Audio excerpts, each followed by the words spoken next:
Merkel Media.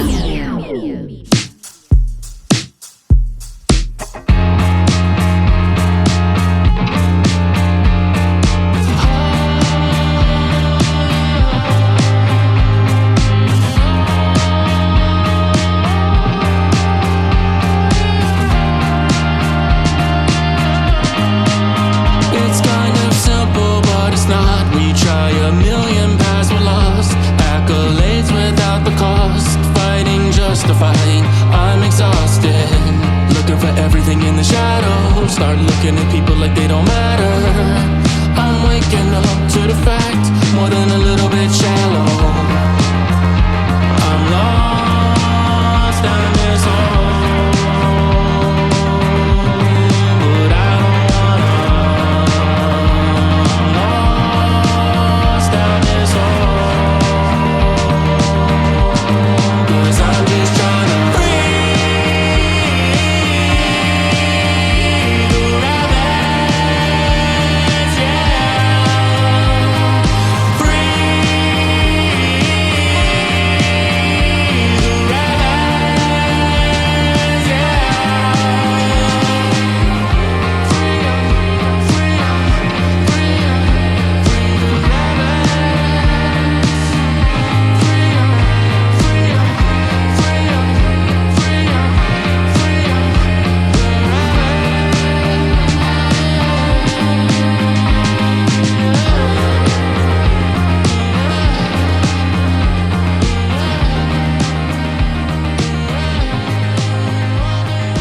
What's good, everybody? This is Joel Thomas, and this is Free the Rabbits. We are back with another episode. What is going on, all my free-range rabbits who are not living in the hole, who are just going down there to get some information, but then living our lives of positivity and connectivity to everyone else around us and trying to build an ecosystem that we can actually fight this system by being connected to each other. And I think that's very important. I think that's just an important concept no matter what side that you fall on when it comes to different ways of thinking. And I love the fact that so far everybody's been on board with this idea. I do want to start today's episode out with what I start out every week with is some comments from people who have been sending out just massive comments, massive 5-star reviews to the show, which helps the algorithm, by the way. As a matter of fact, while you're listening to this right now, go to Apple, go to Spotify, go to YouTube, go to Rumble,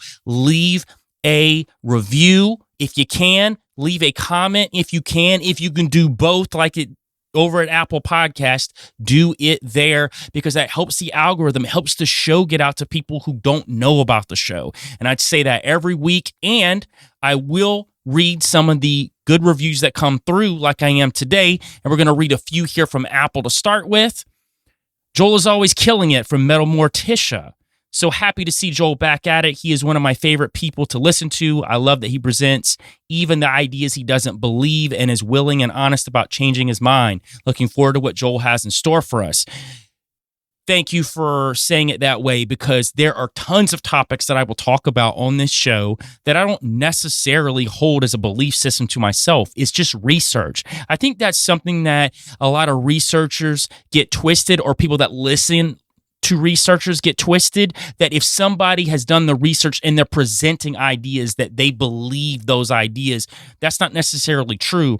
I'm more than happy to incorporate some of those things if I feel like they fit my worldview of where I'm at currently, but my worldview can change continually throughout life. And I think that's important for all of us to grow and evolve as human beings. Thank you, Metalcore Morticia.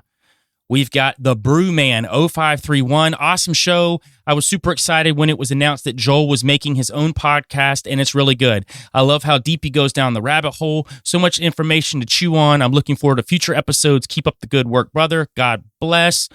£. I'm giving you one right back, the Brewman.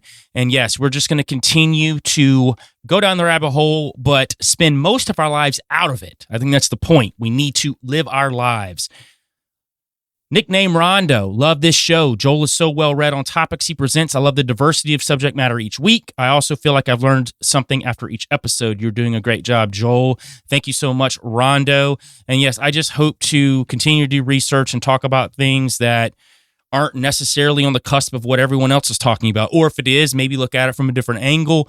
That's kind of the goal here. We want to look at subject matter that's not necessarily the newest hot thing. Sometimes we will, if it is important, and I feel like, hey, I need to talk about this because I want to look at it from my angle. But I just have a wide, diverse amount of research that I do, and I like to talk about it. And that's pretty much what this show is going to be, guys. It's going to be stuff I like. So if you like it too, cool. If not, there's like 3.5 million other podcasts out there that you can go listen to. So it's perfectly acceptable to pick one of those instead. We're going to go to YouTube right now on the last show, Cats of the Gods. We've got Alaviles B, 5 stars, loving the content, listening from Bolivia, shared with everyone here, so we're anxiously waiting for the next episode. Appreciate that, Alaviles. I don't know if that's your full name or you just conglomerated a bunch of different parts of your name, but I try to say that as best as possible as I could. We've got My Key B3353 identifies a free-range bunicula. That's a very interesting way of saying free-range rabbits. Love it. We got Her Trojan S. Shesford 1063. LOL, was just wondering when the next episode would drop. Then I saw it on the homepage. Stoked to be here. I think you're a good man and switched on about everything. 7 doggos here, by the way, mostly rescues. God bless. I love it when people get rescues. I think that's the best way to go. I'm not a big fan of the puppy mill farms and all these farms that pump out animals. Not to say that those animals don't need love too. I just appreciate it when we can go get animals that aren't necessarily getting the help they need or discarded. So I just find that it just fits my style a little more. I'm not telling anyone how to live their life, obviously. We'll go to Spotify. We got William Pence, Like This, in Giants, Cryptids, etc. Appreciate that. I will definitely always touch on giants and cryptids, but that won't be the only subject matter that I do here. I like to talk about a lot of different things. So yeah, but you will get that for sure. We got VicMan67337. I'm not sure if it's a Mandela effect or not, but Google's doing something weird. I've noticed that a lot of dates have been changed. For instance, a certain birthday, I won't say, but a German man's name is supposed to be 419. Now it's 420. I'll have to look into that. I don't know much about that date changing. It doesn't necessarily mean that it's a Mandela effect either. I'm going to do an episode on Mandela effect in the future. I've got some ideas of what I think Mandela effect really is. I don't necessarily know if I believe fully in what people think the Mandela effect is. I think there may be a partial truth there, but I also think that the Mandela effect was one of those conspiracy theories that's designed to keep us away from our creator, very similar to simulation theory. But again, that's my worldview. So if you don't have that worldview, I'm not here to beat you over the head. I'm just telling you how I think and believe. We got Stephen Hardy, recently visited St. Augustine, Florida. Would love to hear more about the Moors, Phoenicians, Egyptian, or any pre-Spanish settlers in America. Love what you do. Keep spreading love and light.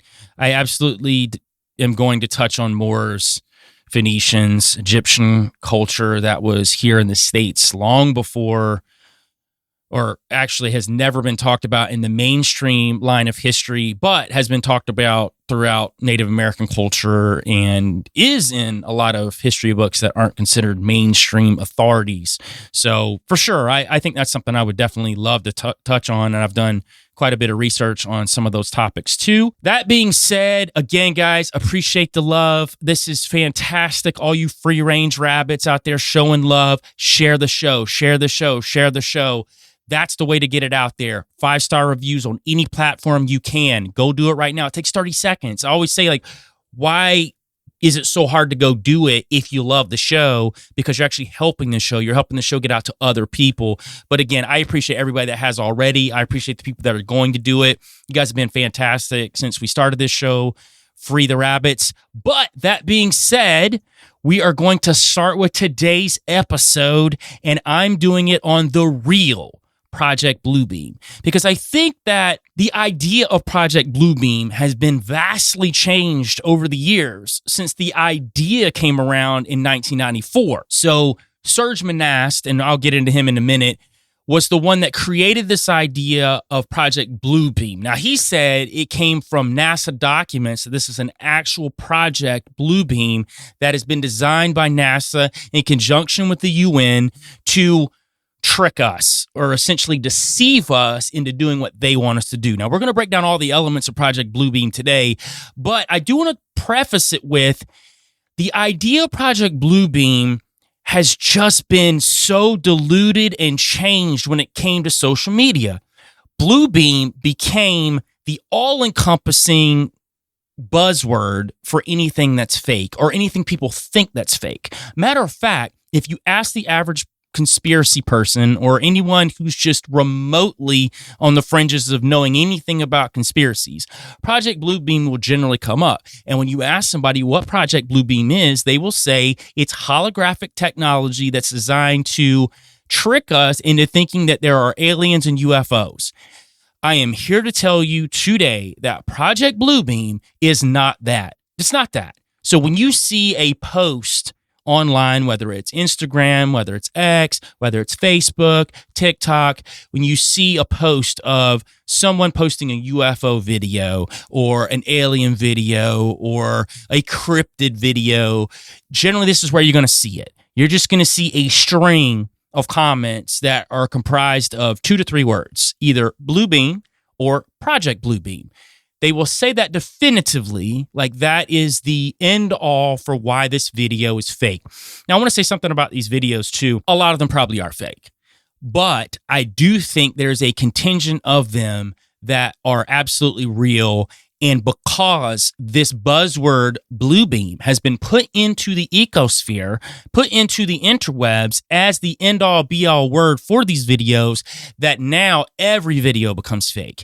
It's exactly what's happened with the whole AI culture right now, where AI has become really done well, right? The technology's there just for the average person to use, not to even consider what's behind the scenes that we don't know that's going on when it comes to AI technology. Now, when people see things, they're automatically questioning it as AI or CGI. That's what you're going to see a lot of too in conjunction with Project Bluebeam. You're going to see this over-encompassing fake AI idea when it comes to stuff that people don't believe in. You know, they'll see a video of a UFO and the classic one is, why is it always shot on a potato phone? Why is it always on a potato phone? Why does it always look shaky on a potato phone?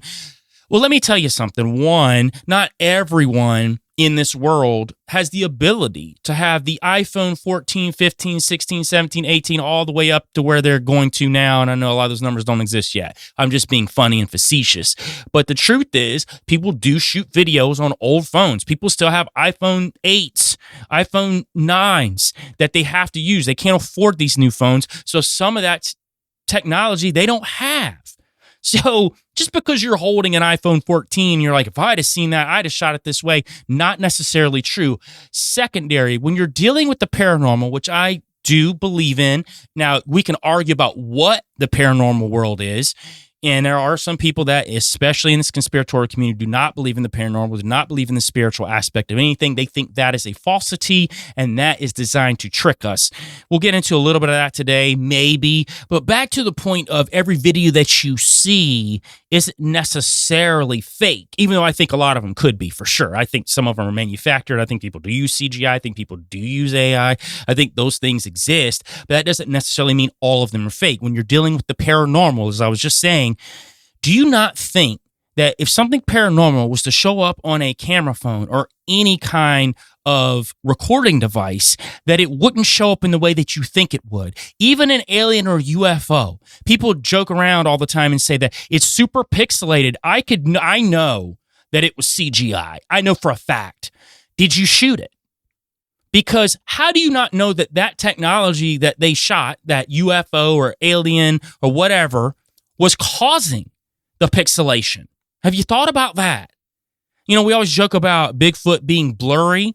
How do we not know that Bigfoot's DNA makeup is designed to keep it blocked from recordings, keep it blocked from video, because it has some sort of cloaking technology? We don't know. Again, these are topics that none of us know.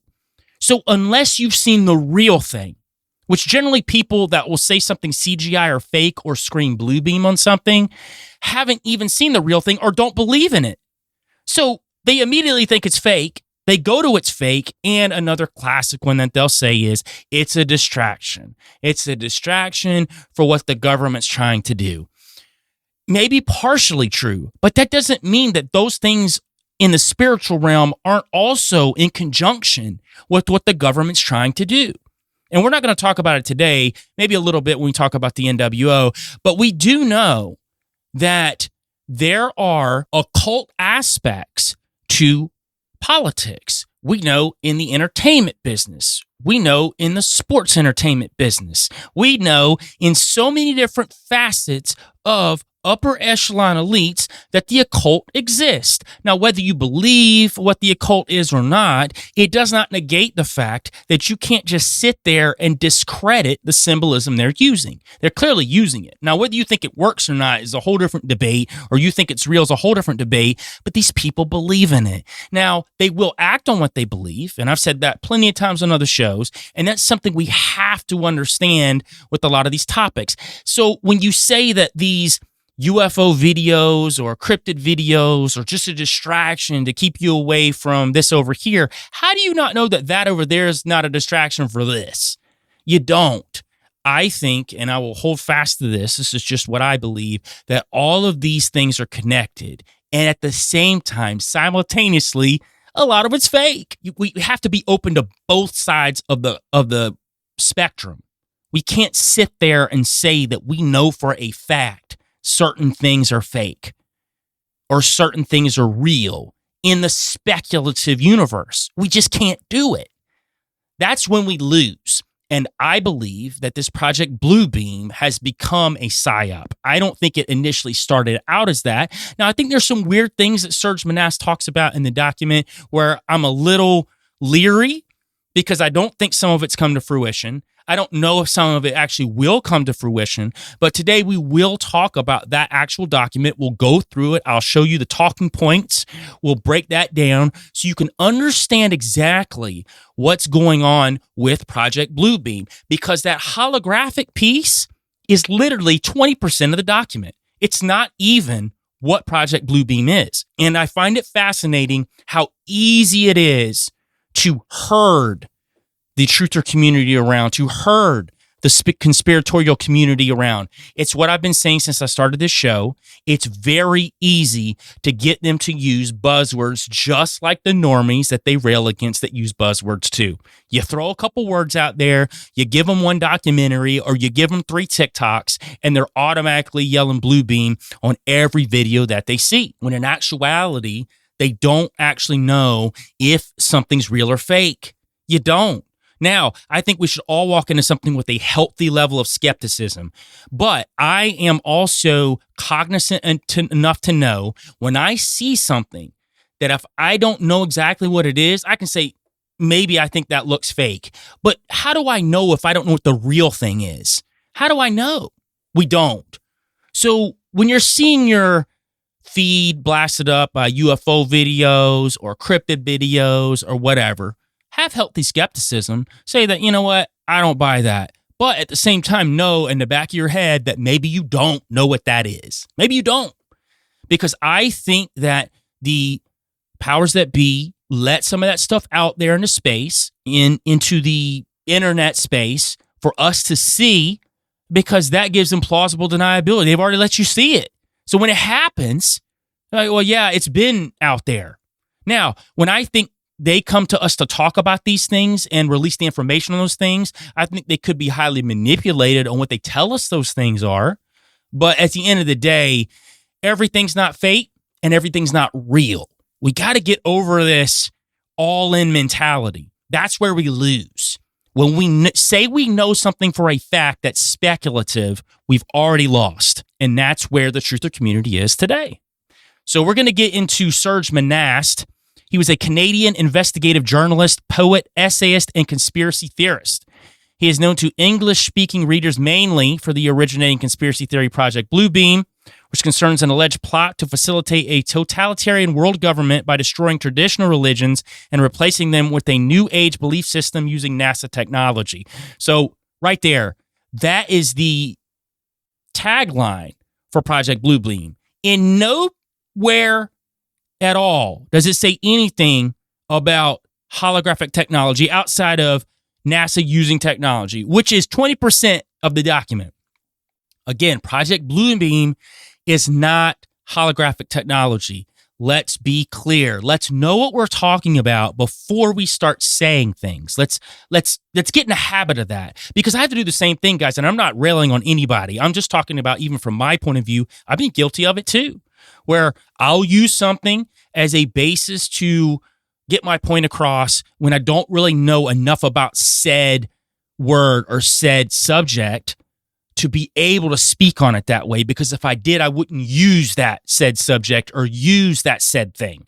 And I hope that this show will get people more accustomed to being able to do that, because I think Project Bluebeam's a big one right now. It's so hot. I've never seen Project Bluebeam so hot in the past 4 to 5 years than I have now. And Project Bluebeam, again, has been around since 1994. This isn't a new concept at all, but the idea of the concept has definitely changed. Now, in the early 1990s, he started writing on the theme of the New World Order. So even before Project Bluebeam, he was already writing about the New World Order and what he thought about that, and secret societies. He talked about Freemasons and the Cabal, all of these things, right? In 94, he published Project Bluebeam, in which he detailed his claim that NASA, with the help of the United Nations, was attempting to implement the New Age religion with the Antichrist as its head to start the NWO via technology simulating the second coming of Christ. So that's a big piece of it, is the second coming of Christ, and not just the second coming of Christ, but the coming of the guides of whatever religion you follow. And I'll talk about that when I break down the paper, but it's very interesting how that's actually the central piece to it. It has nothing to do with UFOs and holographic technology per se. Even though that's implemented in this idea, that's not what Project Bluebeam is. Now, cartoonist Christopher Knowles noted the similarity of Project Bluebeam to the plots of Gene Roddenberry's unproduced 1975 Star Trek screenplay, The God Thing, and the 1991 Star Trek The Next Generation episode, Devil's Due. So I was a big Star Trek Next Generation fan, more so than the original Star Trek, because Star Trek Generation was during my era when I was growing up. So I love Captain Picard, Data, all those guys. It was a fantastic show, in my opinion. So a lot of episodes of that show were almost like revelation of the method to things that are going on now. So Star Trek's Devil Due was very similar to that. So apparently, in the episode, or I know in the episode, the Enterprise receives a distress call from a Dr. Howard Clark, who was the leader of a Federation of Scientific delegation on Ventax 2, where the population's in a state of panic. They're convinced the Earth's going to end because, according to their mythology, 1,000 years ago, they entered a Faustian deal with Ardra, their mythology's devil. In exchange for ending wars and restoring the ecological balance and improving their heavily populated planet, the population would become the personal slaves of Ardra 1,000 years later. So that was the trade-off. We worship you now, we sign this Faustian deal, and then later, 1,000 years later, then we allow you to take over. So basically, all this stuff starts happening in the show, weird stuff. Mild earthquakes start happening. They start seeing images of Ardra in the sky. It's a big deal because you're seeing all these signs and wonders. Now, Data is tracking it because he's an android and he can't see that anything's fake about it. He's like, no, the data is showing that these things are real. But Captain Picard doesn't believe it. He said something's off about this. And at the end of the day, they end up finding out that Ardra was actually a criminal who's in a cloaked ship who had this technology that was able to pull off all these signs and wonders and was basically about to have everyone sign over the entire planet to her.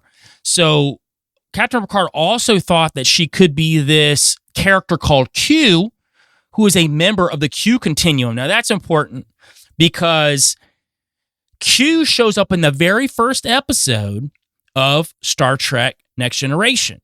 And I've watched this episode several times, and I encourage anybody who has never watched Star Trek The Next Generation, Just go watch the first episode. If you don't like it after that, fine, but at least you'll see something really cool because there's this character called Q who comes to Captain Picard and basically declares that humanity's being put on trial for savagery and decides that the Enterprise crew's actions in their upcoming mission will be used to judge humanity's worth and determine their fate as a race.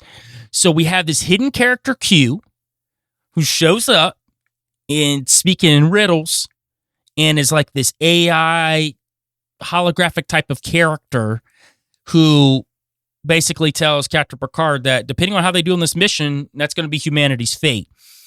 I thought that was interesting, man. This episode came out in 1987, and then we look at 2016, 2015, when Q shows up in the mainstream lexicon and starts talking to people and telling them behind a veil of what's going to happen in politics, what's going to happen in the world.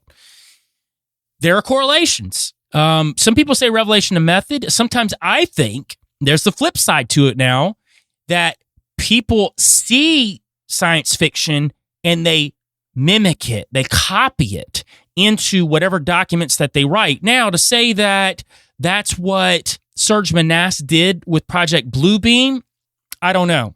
Now, it's very interesting that you have this episode of Star Trek that came out before he writes Project Bluebeam that had the same idea of tricking people with holographic technology as just a part of it into making people worship them as their all-encompassing ruler. It's very interesting. There's a crazy correlation there that people have seen, and there could be something to it. It's one way or the other, I think there could be something to it for sure. Now, the interesting thing about Serge Monast is he died of a heart attack in his home in December 1996 at age 51.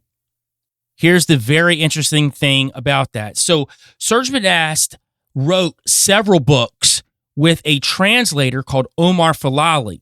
Now, Omar Filali, there's not much known about him. I've done some research. There's not a lot known about him except that he was a translator for Serge Monast and worked on several books: Project Bluebeam, Toronto Protocols, United States Conspiracy Against Christianity, World Government, the Antichrist, several more. That's just some of the top ones that you'll see if you go to Amazon and try to buy it. You'll see that Omar Filali was a part of this. Now, I bring up Omar Filali because it's very important. Serge Monast and Omar Filali, who were both researching Project Bluebeam, died of heart attacks within weeks of each other, although neither had a history of heart disease. Now, this is going to come up now when I pull up the paper of Project Bluebeam about technology that can disrupt our biological systems, including your heart. Funny enough, Serge Monast and Omar Filali talk about this in the paper, and then 2 years later, after they've done all this research, you got to understand from 1994 to 1996, Serge Monast was doing all kind of conferences about Project Bluebeam. So this is in a 2-year span. So then Serge Monast, Omar Filali both die within weeks of each other, 2 weeks of each other, with heart attacks when neither of them had heart disease.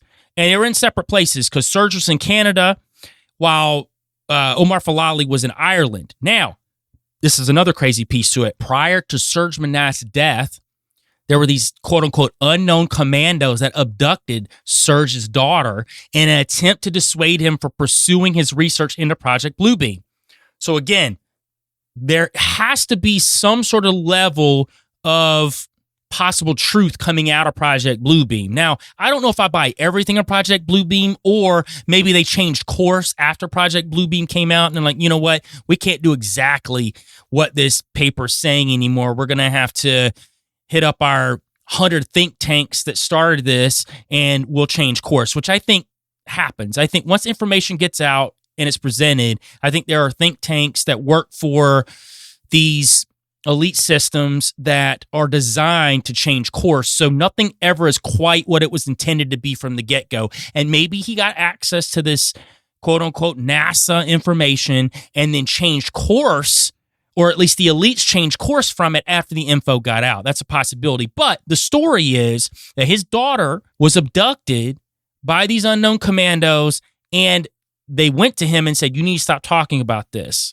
And apparently he didn't, and his daughter was never returned, and then he died of a heart attack, and then Omar Filali followed, who also died of a heart attack within this 2-week span, which is super crazy in 1996. So I think that story alone, if we take it as truth, would validify Project Bluebeam, at least having some major keynotes of truth in it. I think it's a possibility. And we're going to go through that paper now. I'm going to break down some of the main pieces of it, and I'm going to tell you what I think about it at the end, because, again, I like some of it for sure. Some of it I don't like. And then maybe the stuff I don't like is because they changed course from originally what they were going to do in the early 90s. And then, everything's different now. We're talking almost 30 years later or 30 years later. So, definitely we got to look at it from that aspect. So it's actually built on 4 tenets. The first one being engineered earthquakes and hoax discoveries. The second one being big space show in the sky. Number 3, artificial thought and communication. Number 4, universal supernatural manifestations via electronics. And then a subset part of number 4 is phasing out cash and independence. And we're going to go into all 5 of these pieces, even though number 5 is a subset part of part 4, if that makes any sense. It's definitely weird how he wrote that, but I would consider it 5 pieces, even though that he states it as being 4 pieces. I will give a link to the actual Project Bluebeam document wherever you stream this, whether it's YouTube, Rumble, Apple, Spotify, wherever else that you get your podcast from. The document will be there, so you can actually read through it yourself. Now, we're going to get into the first part of it, which is engineered earthquakes and hoax discoveries. Now, this deals with the setup, with artificially created earthquakes at certain precise locations on the planet of supposedly new discoveries, which will finally explain to all people the error of all fundamental religious doctrines. Now, from all indications, Serge Monast is a Christian, or at least adheres to Christian ideology. That being said, when you read the document, he doesn't specify it as an attack on just Christianity. He says it as an attack on all religion, to wipe out religion, to create this false new religion. It's like an anti-religion religion. I know that doesn't make any sense, but it does as we're reading the document. It's a religion based on no religion, that these gods or these aliens of old are actually the gods, and they have come to us with this technology in conjunction with the Antichrist, which the Antichrist is going to be some sort of alien hybrid or alien that is presented to us in all manner of all religions. So all these religions are going to realize that it's always been this one overarching extraterrestrial that has guided us throughout centuries. Now, there's a lot of people that would adhere to that now, even people that are in the truther community that like that concept of the evolution of alien kind in galaxies far away that have helped manipulate the human genome throughout billions of years. If that's how you think, cool, man. I get it. We all have our way of looking at things. I don't think that there is a false representation as a whole there. I just think my worldview is a little different in how that's been manipulated throughout history. Myself being a Christian and looking at the gods is something a little different than aliens, even though they could be interchangeable as very similar, the same things. And I do agree with the Earth being most likely billions of years old and things being manipulated throughout. But I do think there's definitive creation. I don't believe in evolution as in whole species changing into other species. That's just not my belief system. If you believe that, that's fine. Just understand that the guy that pushed the evolutionary theory, which is still called a theory, by the way, because it's unprovable, it's just considered fact now because it's been in our education system for a long time. But the guy that pushed that, Charles Darwin, was a Freemason, as was his father documented to be a Freemason, and his son was also documented to be a Freemason in the UK. In the books, you can go look it up. So at the end of the day, you got a guy who's in a secret society that pushed this. You got to ask the questions why. If you believe it, that's fine, but understand where your information's actually coming from when you take that on board. Maybe in your mind, he's telling the truth, no matter if he's part of a secret society or not. Maybe that's his way of getting truth out, and he was told we need to release this truth because we need to find a way to manipulate it a certain way because it is true. You're more than happy to believe that. I just don't take that on board. I think Charles Darwin's sketchy. in my opinion. But back to engineered earthquakes and hoax discoveries. What's important to understand in the first step is that those earthquakes will hit at different parts of the world where scientific and archaeological teachings have indicated that arcane mysteries have been buried. By those types of earthquakes, it will be possible for scientists to rediscover those arcane mysteries, which will be used to discredit all fundamental religious doctrines. So what he's saying, as part of this phase 1 of engineered earthquakes and hoax discoveries, these earthquakes are going to happen. Now, they're going to be manufactured by NASA, manufactured by the UN with technology. These earthquakes happen. They open up these areas that previously we couldn't get to. You've got scientists and archaeologists who are going to go into these areas they previously couldn't get to. They're going to find artifacts that are going to discredit religions as a whole.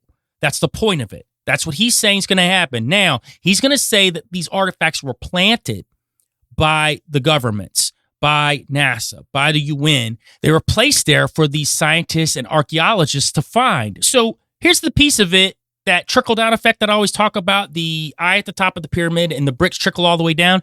Doesn't mean necessarily these scientists and these archaeologists are in on it. They're just a part of the group that goes out and finds it. That doesn't mean that they weren't placed there by a group before that. As a part of these earthquakes, these things are opened up and are seen, and then now they're put into the mainstream as, hey, here's some things that discredit the history that we thought we knew, or religious history, Islam, Christianity, Buddhism, whatever the religion is, it's there to discredit it. And that's part of what he said is that phase 1. Now, I want to say a little bit about that. There hasn't been much since 1994, at least that we know of in the mainstream, of earthquakes happening and these crazy artifacts being found because of the earthquakes, not in droves, right? The way that Serge Monast is talking about it, he thinks that the end of the world's coming within the next few years. Matter of fact, he even states around the year 2000. So Y2K, we know that nothing happened then. So we're now in 2024. So Serge Monast is saying in 1994, when he wrote this document, that this is coming soon within the next 6 years. Now, I'm looking at the number of earthquakes since 2000. The top amount of earthquakes happened in 2011, which was 2,481. That's the most we've had. As a matter of fact, in 2022 and 2023, we've been on the lower side of earthquakes globally than we have at any other point during this stretch of 23 years. Last year, we had 1,712, and in 2022, we had 1,726. So we're actually on the lower tier. The higher end of it was in that 2010, 2011 is when we saw the highest spike. So if Serge Monast thinks this is a part of it, it hasn't happened yet. Or if it has, they're keeping it behind closed doors and they're going to release it later and say, hey, this actually happened, but we were trying to figure out what to do with these artifacts and we didn't want the public to know yet until we figured it out. Possible. I just think that if that part of the document is going to hold true, that it's going to happen in the mainstream. We're going to know when it happens. So phase 1, I don't think's happened yet. If it's going to happen, or they changed course since he put this document out there, that this was a part of the original idea that they're going to have to deviate from because of what he said. And we got part 2, the big space show in the sky. Now, this is the one that everyone thinks is Project Bluebeam. They think this is all of it, the all-encompassing Project Bluebeam, which is not. This is a 20% piece of what Project Bluebeam is. The second step in NASA's Project Bluebeam involves a gigantic space show with 3-dimensional optical holograms and sounds, laser projection of multiple holographic images to different parts of the world, each receiving a different image according to predominating regional, national religious faith. So, what's going to happen is this light show in the sky is going to happen. It's going to be a representative of whatever God you worship. And this God will be speaking in all languages, and it will let everyone know that I am the true God, And the plan is, according to this document, it's going to merge into this one form and then let you know that this supposed Antichrist, which it won't be called the Antichrist, it'll just be called God or some sort of alien hybrid version or alien version of whatever they're presenting, according to this document, that this is what it's always been. Now, there's two different aspects of step 2. The first is the space show. Where does the space show come from? The space show, the holographic images will be used in a simulation of the ending during which all nations will be shown scenes that will be the fulfillment of that which they desire to verify the prophecies and adversary events. So, depending on what your religion is, whatever that ending is in whatever holy book that you read, that's what's going to be presented to you. So if you're a Christian, you're going to see Jesus in the sky. And according to this document, that there will be a technology that is able to lift up an enormous number of people as in a rapture and whisk the entire group into a never, never land. And he actually said, we see tests of this device in the abduction of humans by those mysterious little gray aliens who snatch people out of their beds and through windows into waiting, quote unquote, motherships. Maybe. I don't know technology that lifts people out of their beds. We know plenty about alien abductions. Now, one thing we have to think about alien abductions is how much of it's in your head or in the astral realm where this is happening. How much is real that you're actually being abducted and lifted into some sort of alien craft, which I think is possible too. Now, we're talking about on a massive scale. And how are they just pinpointing Christians during this time? That's the other part of it, right? Are they just going and snatching up a bunch of people and then they're trying to flex to Christians that, hey, you aren't a real Christian, that's why you didn't get lifted up? I think that's part of what this document's trying to tell us. But he does lean heavily into the Christian side of things because, again, I do believe from all indications that he at least has Christian morals, and he does think that there is a underlining attack on Christianity. I'm not in disagreement with that, but I do agree with what he's saying, that they want to wipe out all religion, any kind of morality, to turn it into one central religion, one central place to look. And it's disheartening for people who have thought about something or believed in something their whole lives, and then to see something undercut it, even by deception, would be very difficult for people to take on board. So Project Bluebeam will pretend to be the universal fulfillment of the prophecies of old, as major an event as which occurred 2,000 years ago. In principle, it will make use of the skies as a movie screen. Now, he's saying they're going to use sodium layers about 60 miles thick, a space-based laser-generating satellite. So we know there's tons of satellites in the sky right now. We know Starlink's got tons of satellites already up there. It will project simultaneous images to the four corners of the planet in every language and dialect according to the region. So each one's going to be set to project something specific to that region. So back to whatever you believe in or whatever is, culturally in a certain area, people will see. Now, that's also going to be difficult too, because not all regions believe the same.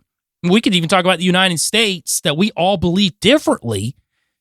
I mean, there are tons of religions in the United States. I think that's one of the biggest flaws about this particular document, is that how are they going to be able to manipulate everyone? Now, he does try to give some leniency to that, because he says computers will coordinate the satellites and software already in place to run the sky show. Holographic images are based on nearly identical signals combining to produce an image or hologram with deep perceptive, which is equally applicable to acoustic, ELF, VLF, and LF waves and optical phenomena. Now, I'm going to explain to you what a little bit of that is, the ELF, VLF, and LF. So ELF is extremely low frequency, VLF is very low frequency, and LF is low frequency, and it just refers to the range of 300 hertz to 30 hertz. So we're talking about very, very low frequencies that the average human being's not picking up audibly, but yet you're picking it up. So it is manipulating you. It's just in a way that you don't understand, because it's a frequency. So basically, they're talking about radio waves like AM, FM signals, except at a lower frequency. So VLF, very low frequency radio waves, vibrate at frequencies that overlap the human hearing range, although we can't directly hear them, which I was just telling you. So very interesting enough, he does get into a whole spiel here in a minute, which I'm going to get into, of what these ELFs, VLFs, and LF waves do to people. Now, that may be what he means by each person individually is manipulated, because it's going to know the dynamics of each person and what they believe, and they're going to be seeing said thing depending on what they believe. I just think it's going to be difficult. And the way he writes the document, though, doesn't really specify that part of it. He's just talking about regionally. Well, we know as of now that 30 years later, around the world, people believe differently in different regions. Not every region believes the same thing. So I think that's one big flaw with this Project Bluebeam. But again, maybe in 94, he's looking at it as a little more regimented, and maybe they changed course. Maybe this Project Bluebeam was what he initially got a hold of. Or here's one we haven't talked about. Maybe he was fed this information by somebody who worked in the organization with half-truths. That's how sometimes PSYOPs get started too, is people are fed information they think is real, and then they put it out as total truth, but that's just a swerve. Serge Monast might have believed this fully. He might not have been a part of the psychological operation, but he could have been manipulated by a psychological operation that this document was given to him by NASA, the UN, or whoever else he thinks gave it to him, or somebody came to him and said they're a part of this organization and weren't. They're a part of something else. We got to keep that in mind, too, when we're reading this document. We can't take it as full-on truth. Then the projections of Jesus, Muhammad, Buddha, Krishna, etc. will merge into one after correct explanations of the mysteries and revelations will have been disclosed. This one God will in fact be the Antichrist, who will explain that the various scriptures have been misunderstood and misinterpreted, and that the religions of old are responsible for turning brother against brother and nation against nation. Therefore, old religions must be abolished to make way for the new age, new world religion, representing one God, who's supposedly the Antichrist they see before them. Now, that's going to shake the world up if it happens that way, because people will not know what to believe. They believed one thing this whole time, and then this central God comes along and says, look, you guys have been fighting each other all this time because you're fighting over religion, which he won't be wrong. That's the best part about this. There's so many layers of truth to it because, yes, people fight over religion. People kill over religion. Christians fight other Christians. Muslims fight Christians. Christians fight Muslims. Judaism fights Muslims. So many of these things happen throughout history. That's going to be the selling point when the Antichrist comes, if you believe that. If the Antichrist comes, it's not going to be something evil. I love when people point at politicians right now and say that they're the Antichrist. I don't believe that anybody in politics currently is the Antichrist. Maybe I'm dying on that sword on the hill. I'm not trying to, and maybe I end up being wrong. I just don't think that any of these politicians globally that we know of are the Antichrist. Maybe somebody's being groomed through politics now at a lower level of politics that we don't know much about, and is that said person. I don't think anybody in upper tier politics globally is the Antichrist. They're all too polarizing. The Antichrist won't be polarizing. He's going to be accepted and loved. He's not going to be called the Antichrist, guys. That's just what we call this person because he's supposed to be the antithesis of Jesus Christ. That's why they call him the Antichrist, because he's the opposite. He's going to be somebody who is highly motivating. He's going to upfront show love, compassion, togetherness. He's going to be that dude. I'm telling you now, and people are going to accept him globally. That's why that he's going to be able to manipulate the world. At least biblically, that's what we're taught if you take on board that part of it. Now, Serge Monast also talks about in 1974 that researcher G.F. Shapitz said one of the research proposals in this investigation, it will be shown that the spoken word of the hypnotist may also be converted by electromagnetic energy directly into the subconscious part of the human brain without employing any mechanical device for receiving or transporting the message, and without the person exposed to such influence having a chance to control the information input consciously. It may be expected that the rationalized behavior will be considered to have been taken out of their own free will.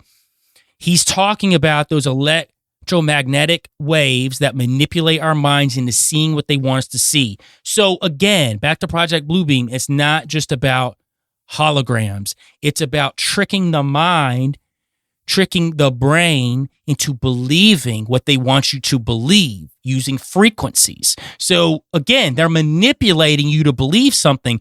Listen, you might not actually be seeing something in the sky. It might just be something they're manipulating you to see. You got to take that on board as well, especially with the technology that we know is out there now.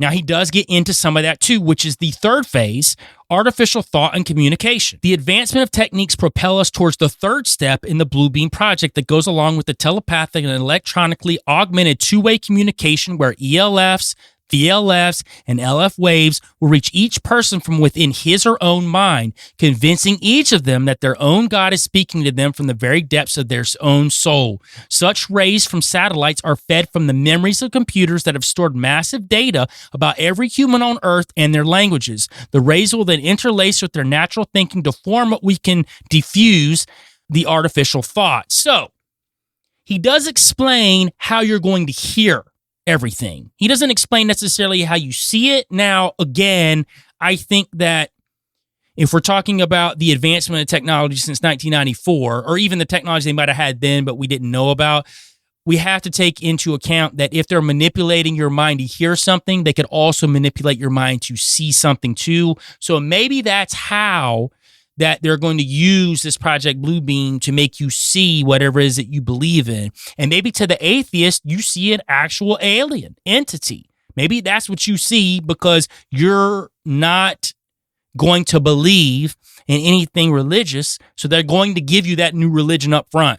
Here you go. Aliens did it. We've been here for billions of years. We've manipulated all of humankind. You didn't think we were here, but we're here, and you're going to be accepting of it because we're all about Darwinism. And here you go.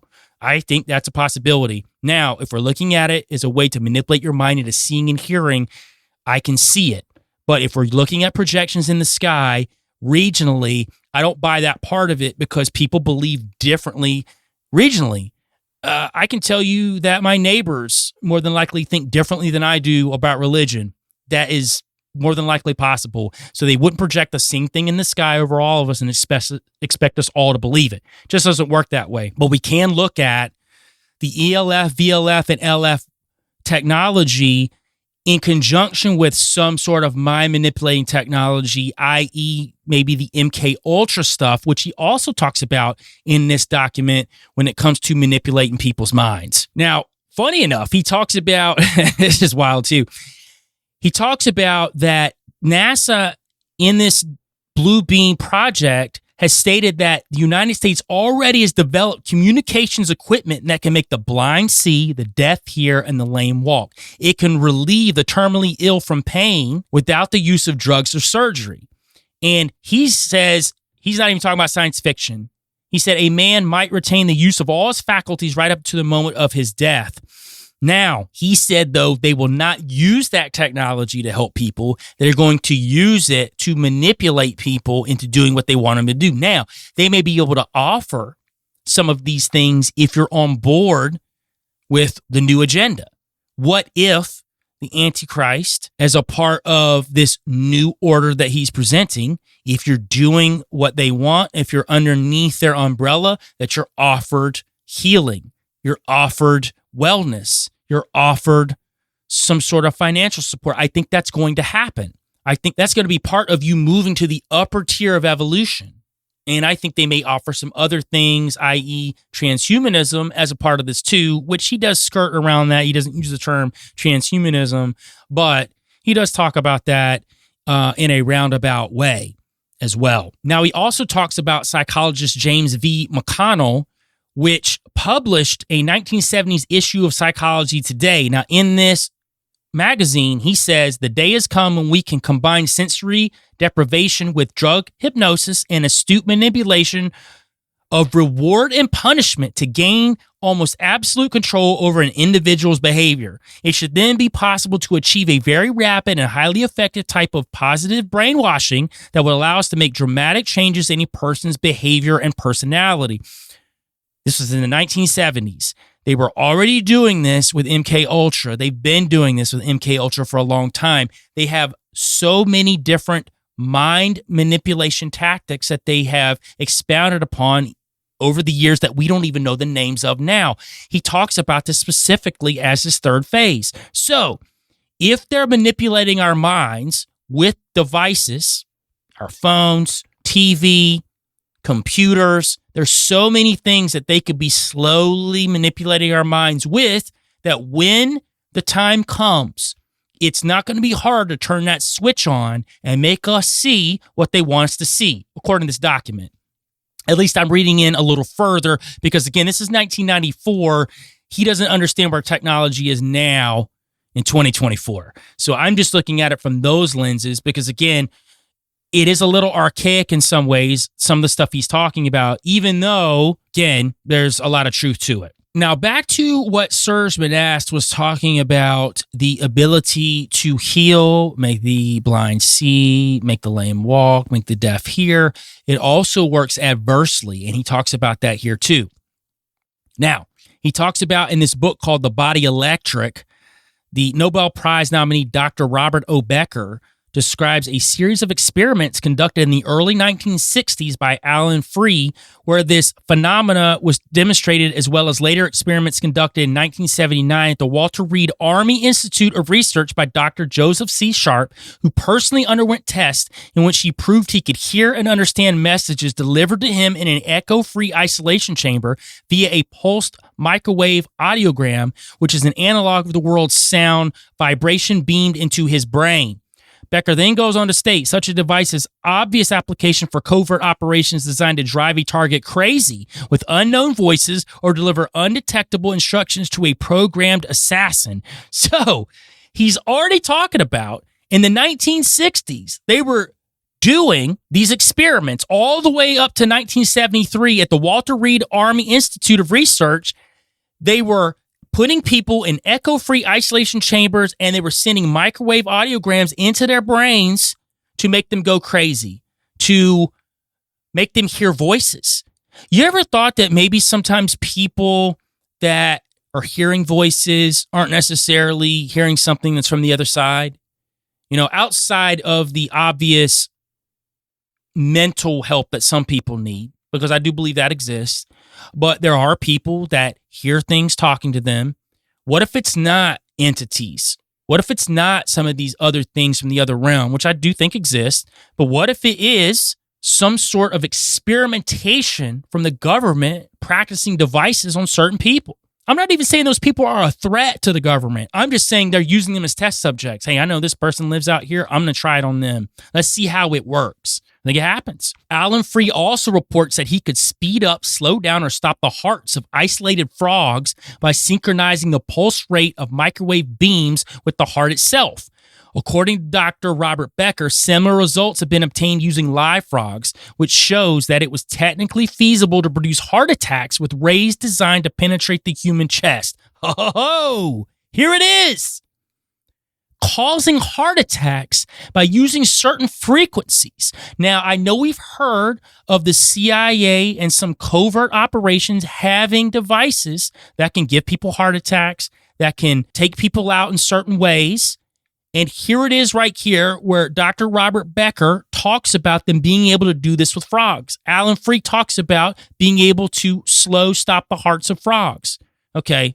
You know, they've been doing some sort of testing on humans, and I do think it's really weird that 2 years after Project Bluebeam drops, after Serge Monast, Omar Filali, they go to these conferences, they're presenting this idea to people, this Project Bluebeam's getting out into the cultural sphere, that they both die within 2 weeks of what? Heart attacks. I'm just saying it's weird. Maybe they both had real heart attacks, even though they had no heart conditions up until that point.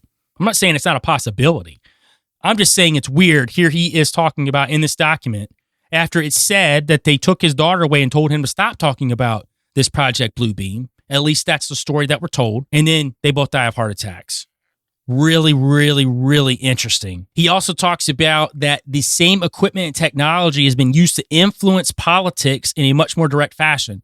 He talks about Michael Dukakis, the Democratic candidate running against George Bush in the 1988 election, was supposedly targeted with microwave technology in order to impede his public speaking performance once the public opinion polls showed he posed a serious threat to Bush's election prospects. So he's having speeches. He's not doing well. They said he was basically zapped with this microwave technology to mess up his presidential race against George W. Bush. And I think this goes into the left-right paradigm. Both sides are essentially a part of the same bird. However, I don't think everybody on both sides get along, and I don't think people at the top all get along either. I think that that's a misnomer to the average person. We point to the big bad and we say they're all working together and all laughing it up. No, they all have egos too. I mean, look at entertainment industry. People are squabbling and fighting all the time, and it's not all just for show. You know, you're going to see that a lot in the scripted world mentality of it's all a script, it's all fake, they're all fighting just to keep us entertained, even though it's not real. There's a part of that that could be true. Yeah, I think there are things that are manufactured to keep our minds distracted from some things that we should be looking at. But that doesn't mean that all these people get along. It doesn't mean that all the things that we see that's drama unfolding is all fake either. Back to everything's not fake. A lot of these guys don't like each other either at the top. They're all money hungry, power hungry. They want their lot in life. They want to take the other guy out. That's kind of what happens when you're in that mentality of me, selfish. When you're not looking out for other people, you're going to be selfish to a point to where you want to be on top, and you're going to step on other people, even other elites, to get higher up the food chain. We got to look at it that way too, guys. I think that's something that we miss a lot in this truth or conspiratorial community, that somehow these elites are all in it together to a point. There's an overarching goal there, but that doesn't mean that some of those guys don't go off the rails too and do their own thing. You know, it's been argued that Putin was one of those guys who was said to have been installed by the Clintons, and then he decided he would go off the rails and do his own thing. It doesn't mean that he's not a part of the overarching concept of what they want to achieve globally, but he's still doing his own thing. Doesn't mean that he doesn't go off the rails and look out for himself. I think that happens more often than not. I think you got a lot of mob, gang culture in the elite sectors. You're going to see that. These guys aren't all getting along, guys. That's really, we got to get over that. We really do. So we've got the fourth one, universal supernatural manifestations via electronics. The fourth step concerns the universal supernatural manifestation with electronic means. It contains three different orientations. One is to make mankind believe that an alien off-world invasion is about to occur at every major city on Earth in order to provoke each major nation to use its nuclear weapons in order to strike back. We've heard this one a million times. This is kind of part of what most people think about Project Bluebeam, that there's going to be this fake alien invasion. We're going to see all these holograms in the sky. People are going to break out all their nukes, at least get on the verge of using them. And then this alien being is going to come to us, or whatever savior politically is going to come to us, unite the world together to fight this cause. That's a pretty common one in the conspiratorial community. I'm not going to negate it. I think it's got some validity to it. I think it's something that could work. Now, is it going to work for everybody that knows this concept? I don't know. Maybe they tweak the concept where it's not quite this. The second is to make Christians believe that the rapture is going to occur with the supposed divine intervention of an alien civilization coming to rescue Earthlings from a savage and merciless demon. So here's this other piece of it, that Christians are going to think the rapture occurs with this technology that lifts all these people up into this unknown place, maybe interdimensionally, again, according to this document. And then these aliens are going to come and stop this demon who has come from wherever. He doesn't explain in this document exactly, but they're going to come and stop this. Now, he does say it's going to be part of the sky show, part of the holograms that we see. So back to the holograms. Again, 20% of this holograms, it's going to be part of this. It's just not the over-encompassing directive of this because there's more to Project Bluebeam than holograms.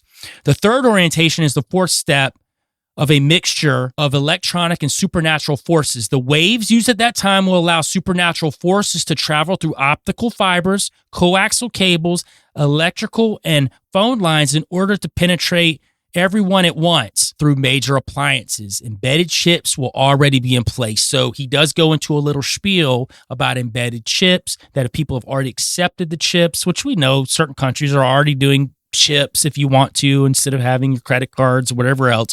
This isn't a conspiracy theory. That's a known fact. This is happening in certain countries. You have the option. They're not forcing it on you, but they are giving you the option to be able to do that, as this was the thing of the past where people thought this was a conspiracy theory that wasn't going to happen, or at least it was the one that the people who don't believe in conspiracies at all pointed to conspiracy theorists and said they were crazy about. Well, that's actually in the mainstream media. They literally are putting chips in people if they want to. Again, this is not something they're making people do yet. And maybe they never do. Maybe that's not what is going to be this quote unquote mark of the beast. We don't know what that's going to be. Everybody says the chip, but man, in the 80s, they were saying a barcode. Before that, they were saying it was going to be some sort of branding or tattoo. Every generation's got their version of what they think this mark of the beast is going to be. I don't know. I don't have an answer for that. I don't really know what that is necessarily going to be. I just think everybody thinks they have the answer to something that none of us know. I think it's going to be out of left field. It's going to be something we're not even thinking about. So he says, after the night of 1,000 stars, worldwide populations will be ready for the new Messiah to reestablish order and peace at any cost, even at the cost of the abdication of freedom. So basically, people are going to give up their freedom and rights to be saved from all of these things that are happening. Alien invasions, on the cusp of nuclear war. People are losing their minds because of these low frequency waves attacking them. Now, he does add a piece to the fourth part. It's called Phasing Out Cash and Independence. Now, he says, according to reports we have received, we believe it will begin with some kind of worldwide economic disaster. Not a complete crash, but enough to allow them to introduce some kind of in-between currency before they introduce their electronic cash to replace all paper or plastic money. I mean, we're already seeing it. I don't know if necessarily there's going to be some sort of worldwide economic disaster as much as maybe a trickling effect, that it's just going to be a beatdown over X amount of years to the point that you wake up one day and everything's electronic. We're already seeing it. I had a buddy of mine who went to a bank down in Florida, walked in, there were no tellers. Everything was electronic. He's like, what's going on here? So he walks up to this, automated system, banking system. He's putting money into like a drawer. It's moving it around. He ends up seeing the manager that's there, and he asked her, he's like, this is weird. And she even said, yeah, it is weird. She's like, but it just happened recently. They came in and changed everything. They laid off a bunch of tellers, and everything's electronic now. And she said to him, you're going to see more of this until it's all this. So I think eventually that we're going to move to some sort of worldwide electric currency. Now, this isn't a conspiracy theory. They want to do this. We've heard this in the WEF. We've heard this similarly in governments around the world. It would make things easier, especially people that travel. You go from country to country. It's all using the same currency. It's going to be presented as a good thing. But when you don't have viable cash, or you're not using gold, silver, or whatever else as a form of currency, it's really just all fiat money. It's digital money. It's whatever they want to divvy out to use as currency to buy things. And this is what Serge Monast is talking about in this document in 1994. And that part of it, I can tell you right now, they're moving towards. That's something we do know. We do know that they are moving towards a digital currency, which I think will start out nationally, and then it'll move into a worldwide currency. We know that companies like Ripple with XRP, which XRP is considered a cryptocurrency, but it's actually the mover of cryptocurrency. A lot of countries have already taken XRP on board as their primary mover of digital currency. So once this gets implemented in all countries, that's going to be your mover. That's going to be a way to move whatever digital currency that you're using until they finally solidify some sort of set digital currency, which It may be a long time before that, guys. I don't think we're going to wake up tomorrow and it's happened. But I think if we're not careful, we may wake up tomorrow and it's happened, if that makes any sense, that we may, without knowing, as things progress, 30 years from now, you wake up, it may be different. I don't know. That part of it, I can't give you a timeline. I know people want to always give some sort of doomsday timeline. We don't know, guys. It could be 2,000, 4,000, 10,000 years from now when the end of the world happens. I'm not too consumed with that part of life. I can say that there was a part of my life where that was something that controlled me to an extent, because it does. It elicits fear. It elicits an emotion in people, and it makes people angry. And people like to be angry sometimes, especially if they're unhappy with themselves. And I think that, yes, while we need to look at things coming down the pipe, we also need to have a faith and trust in God, if you have that he's bigger than that. And even if the end of the world's coming, we should know that we're going to be okay in the end. I think that's where I'm at with it. That's why I always say, touch grass and get your tail out the hole. Yeah, we can look at these things, know that they're on the way, but also not let them control us. And this is very similar to what was going on in 1994. Think about this. He was preaching this as gospel. He was preaching this as gospel in 1994 to people through 1996 who probably thought this was going to happen tomorrow every time they heard it, or at least by 2000, because that's what he was telling them. It clearly didn't happen. Do you know, like every 10 years, there's always something about to happen, on the cusp of happening? Are things progressing towards something? Obviously, every day we wake up, something's progressing towards something. But that doesn't mean that we're going to die tomorrow, or we need to live like we're going to die tomorrow. Even if the end of the world was tomorrow, we don't need to live like it. So he basically says, if everyone's broke, no one can fund a war of any kind. Paper currency will cease to exist. This is one of the first signs of this phasing out cash and independence. So he's basically saying, even with people that have a lot of money who would push back against the narrative of this NWO, if all of their currency is digital, they won't be able to. They're controlled at that point because they can just cut it off. And so Serge Monast ends this entire document with, if you cannot see, you cannot learn. If you cannot understand, then you and your family and friends will succumb to the fires of the crematoria that have been built in every state and every major city on earth, built to deal with you. No one is safe in a totalitarian police state. Now, he's not wrong, but there is a lot of fear-mongering in this paper. I'm not going to play around with it. I read it several times over the years, and the more I've read it, the more I saw a lot of fear-mongering into making people extra fearful that something is actually about to happen. Like, I need to live my life in fear.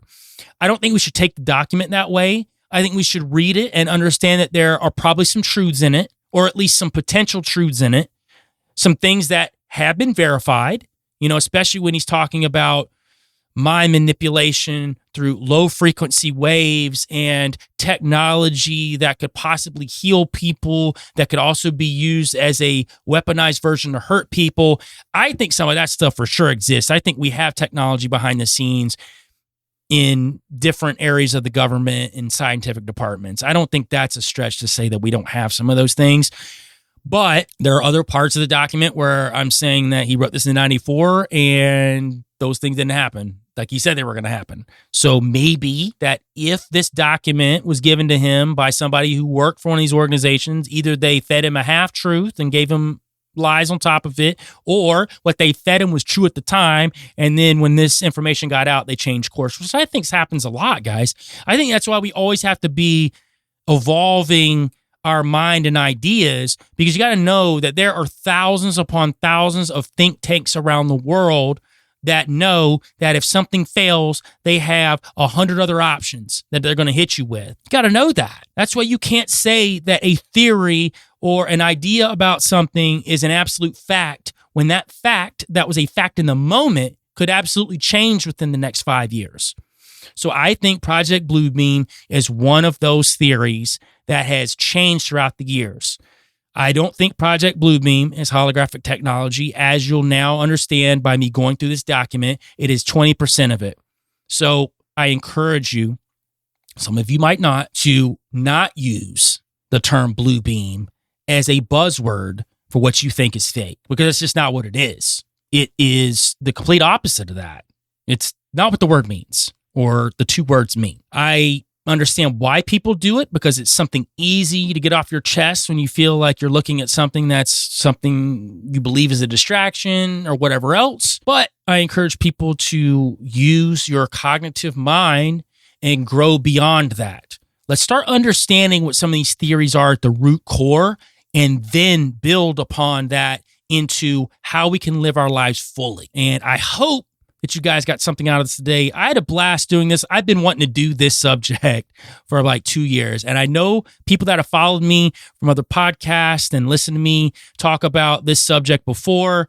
I've actually been more aggressive in the past about what I thought about Project Bluebeam. I'm definitely not trying to come across that way now. I want to, give people the opportunity to learn. Just like myself, I'm always learning, and I could be totally wrong about things too. I just think that if we bottleneck ourselves into what we think about something without truly knowing what it is, that we're going to shortchange ourselves and how we can grow in life. But in saying that, love you guys. This was a fantastic episode. 5-star reviews. Go right now. If you didn't at the beginning of the show, go to Apple Podcasts, go to Spotify, go here to YouTube and Rumble, where I've got video up. So if you're listening to this right now and didn't know I had video, you can go to Free the Rabbits on YouTube and Rumble and write a comment there. I try to read as many comments as I can every week. Again, I love you guys. Also, go check out my music. You can go to Linktree/Joel Thomas Media. You can get to my music on any platform. Just type Joel Thomas in on Apple Music, Spotify, YouTube, anywhere you get your music at. I've got tons of music out.